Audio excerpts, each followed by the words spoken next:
What we're going to talk about in this video is really more of a mixed concept, but it can be very relevant when you're making music. If for some reason you start to lose parts of a performance or parts of a loop, let's say that you go online and you download something from freesound.org, like somebody playing the piano or even like birds singing outside, whatever the case may be, something that varies a lot in dynamics, somebody singing a song, that's going to have all sorts of variations.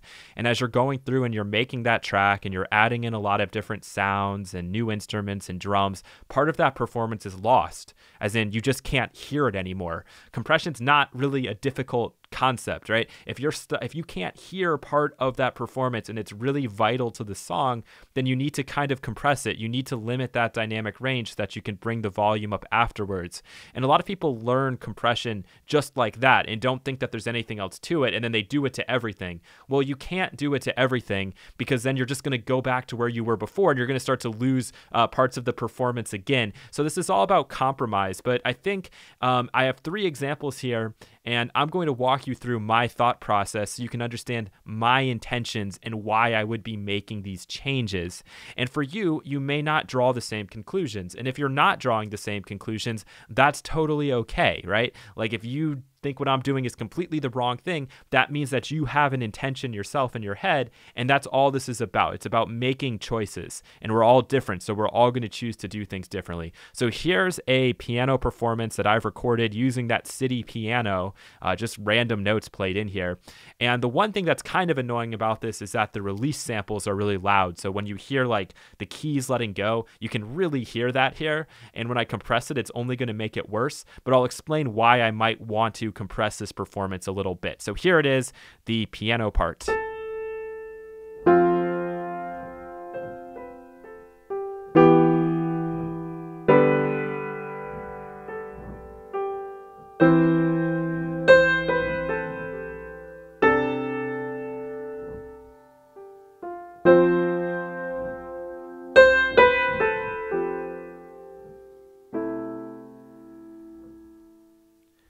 So if it's just the piano playing by itself and nothing else, or maybe just somebody singing, I may not need to compress this performance at all because it's really the focal point and there's not a lot else going on.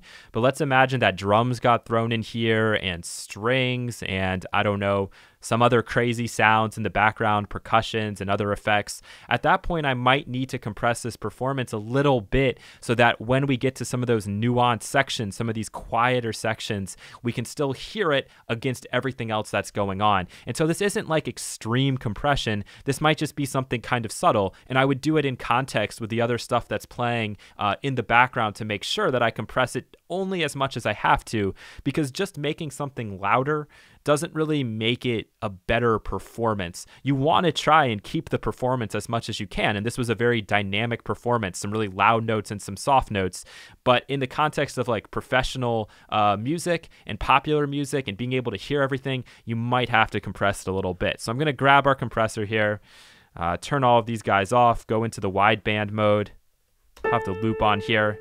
I'm just going to compress it a little bit.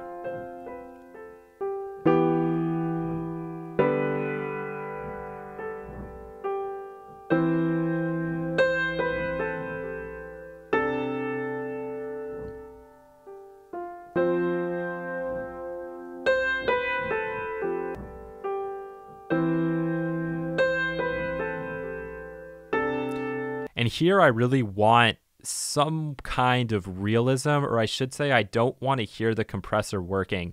And even with this 125 millisecond release, I think that's kind of too fast, because when it hits the hard note, you can really hear it compressing down hard and then releasing kind of quickly. And also maybe my ratio is a little bit too extreme. I'm going to bring that down and then bring down the threshold and try to get a compression where I can't even really hear it so much, but it is happening. So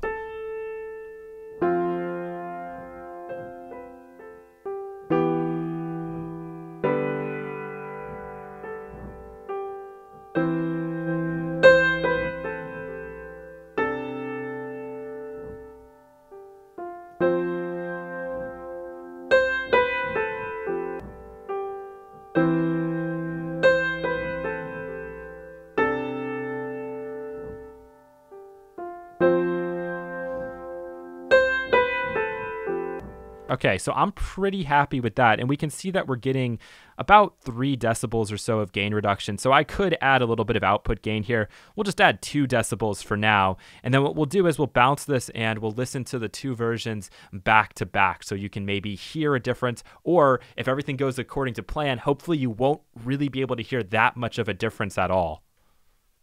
All right, so here we go. We'll listen to the uncompressed version first and then the compressed version second, and just kind of listen for some of those nuances and hear if you can sense anything being brought up more, or if you can actually hear that compression happening. And those are the sort of things you're looking for. Of course, we don't have this in context with other parts, but that would be what I would really be listening for. So if there was a section where I felt like I was losing it, for example, that is where I would go and play back from and hear if with the compression, I'm able to get that part sticking through a little bit more. So here we go.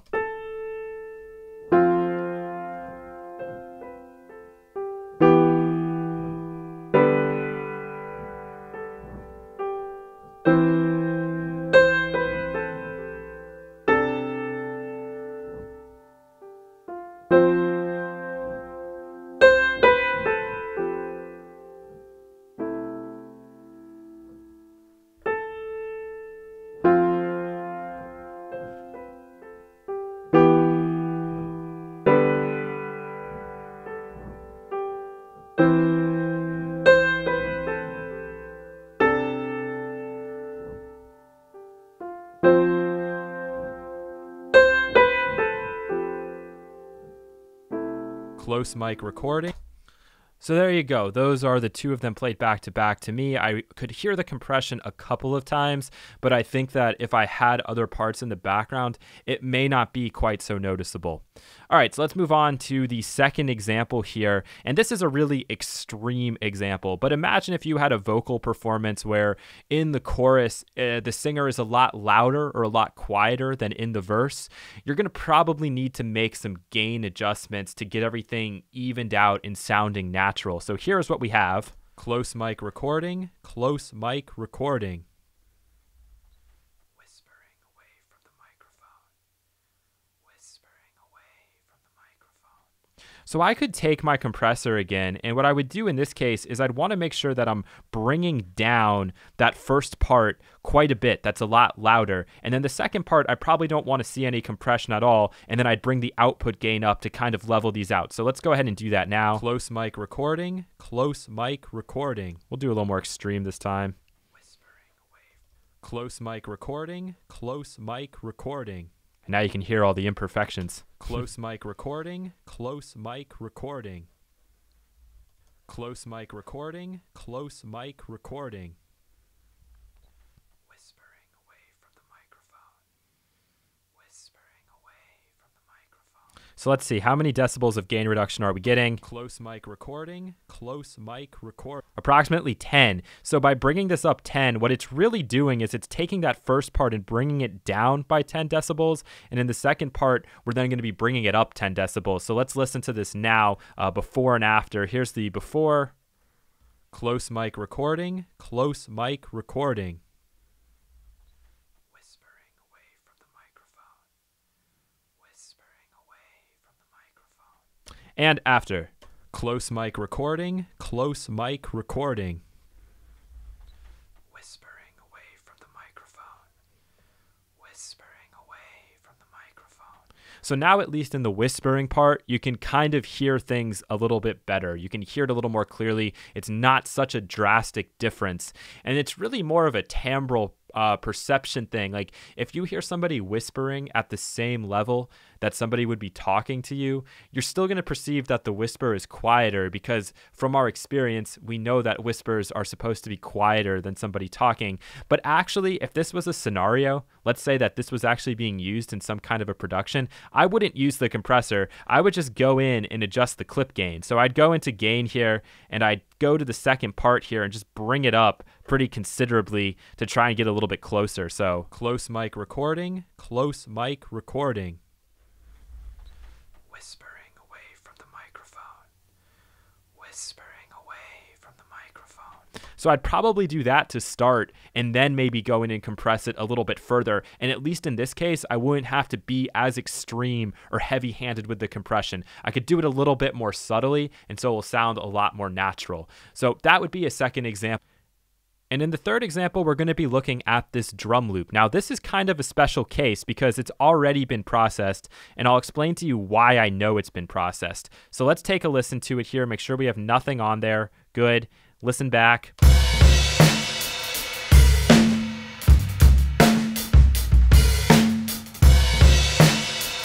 Okay, so I want you to listen to the hi-hat here and compare it to what happens when the hi-hat comes in with the kick drum later on here. Okay, so let's go back. So do you hear that sharp cutaway in dynamics? You hear how the hi-hat kind of disappears behind the kick drum?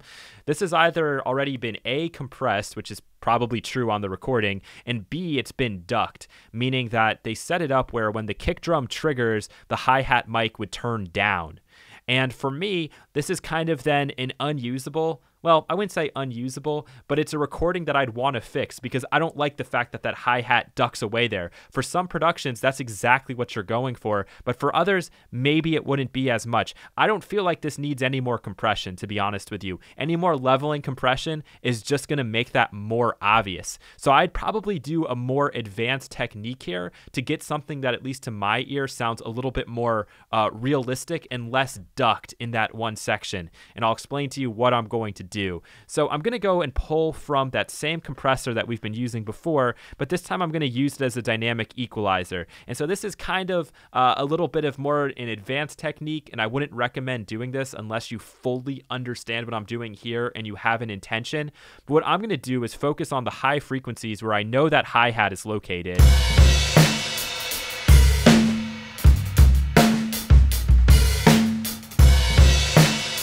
And in this section here where you hear that hi-hat skipping through, I want to make sure that that's being brought down at least a couple of dB so that when you have that ducking action a little bit later on, right there, it's not as noticeable. So it sounds like the hi-hat is more at one level as compared to being very loud, like compressed loud, and then very soft where you have that ducking action occurring.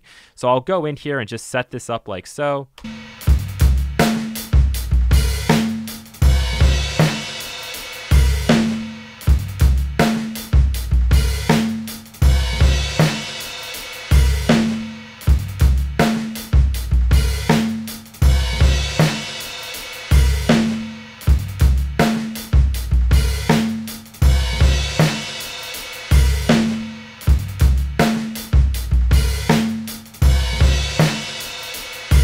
All right, let's take a listen. We'll bypass it.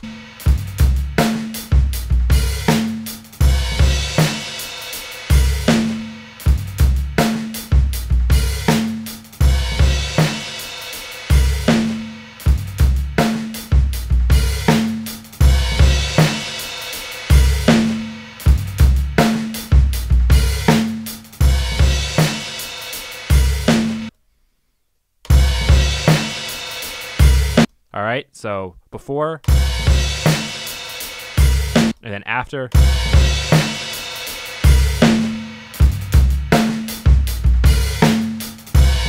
So there's no way to fully even this out because you can hear how hard of a ducking action that's happening there in the second half. But for me, this would be something that I would prefer to work with after doing this processing than working with it in its raw original state. But again, this is all up to you. It's all about intention and really having an idea and a reason for bringing in that compressor in the first place.